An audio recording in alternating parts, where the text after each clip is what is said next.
Se zahvaljujem Joži, ki nas je tako lepo spremljala skozi naš čas našega zbiranja na Efačnikovi domačiji in je tudi predstavnica turističnega društva Trzin, ki nam je zelo lepo odstopilo prostore, da smo mi lahko ustvarjali. In naša tema sicer posredno tudi sodi v sklop evropske kulturne dediščine, iz odpadka do produkta.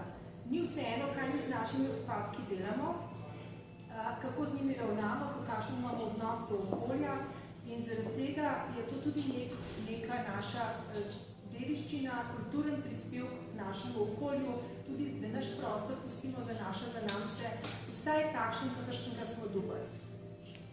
Če vemo podatek, da vsako gospodinstvo, vsak človek v Sloveniji proizvede na leto 450 kg odpadkov, se pravi 1,7 kg odpadka na dan. Ampak to so komunalni odpadki. Potem so tukaj še odpadki iz industrijske proizvodnje. In samo 69% odpadkov konča na odlagališčih.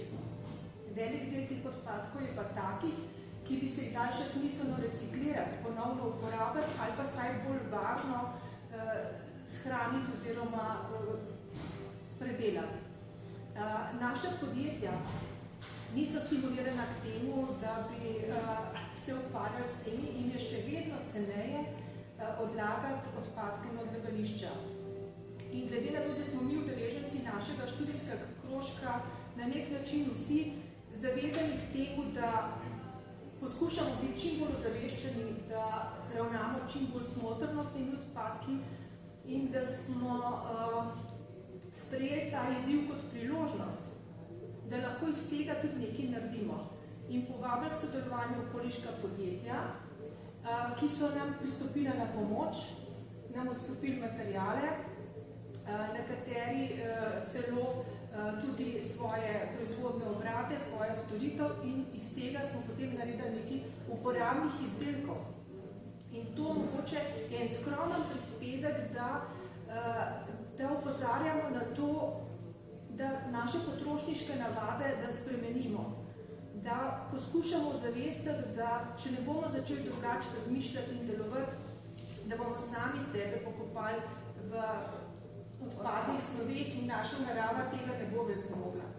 In zato se prav lepo zahvaljujem vsem udeležencem, najprej Trzinu, udeležencev našega krožka, ki so sami strokovni delavci, strokovno usposobljeni kadri s področja oblikovanja arhitekture, dizajna, ekonomije, marketinga, skratka vseh področij in so zelo učinkovito in varno prispevali k tem procesu.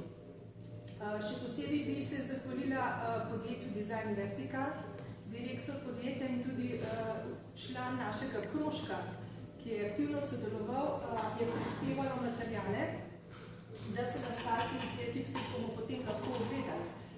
In najlepša hvala gospodu Jurharju, da nam je pomagal pri tem procesu.